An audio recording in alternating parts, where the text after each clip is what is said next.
How to protect yourself from winter weather. Joining me now is emergency room physician Dr. Joe Hawley. Dr. Hawley, thanks so much for joining us. Thank you. Tell me what some of the biggest problems you see in the winter months.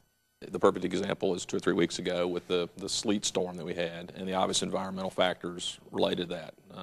Ice-related issues, exposure issues. Injuries you're seeing. Lots of specific injuries were things like falls from people on the ice with major broken bones, significant head injuries, potentially devastating and significant injuries to folks for relatively minor reasons like going to the mailbox to check the mail and get the newspaper.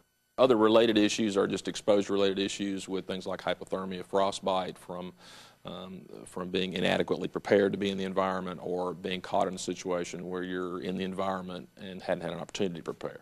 Who's at greatest risk for hypothermia? Hypothermia usually occurs in sort of the extremes of age. It's the elderly and it's the young, those that have the least ability of the body to respond and the least ability to control their environment, if you will. A small child doesn't realize he's getting cold or is in a situation where he can't get back in the house, or an elderly person who falls and has an injury and can't get back to a warm environment and can easily get hypothermic from that. Tell me how we should prepare children for this cold weather, meaning, you know, how do you dress them and, well, let's start with how you dress them. Well, I think, again, common sense reigns supreme there. In general, it's going to be a layered type approach. I think you have to take into account a bit of additional information like how you obviously chill more quickly if it's very windy.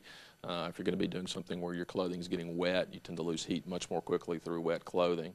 So you want to be in clothing that's going to allow protection from moisture and then also allow you to add or subtract layers as conditions warrant. Dr. Hawley, thanks so much for joining us. You're welcome.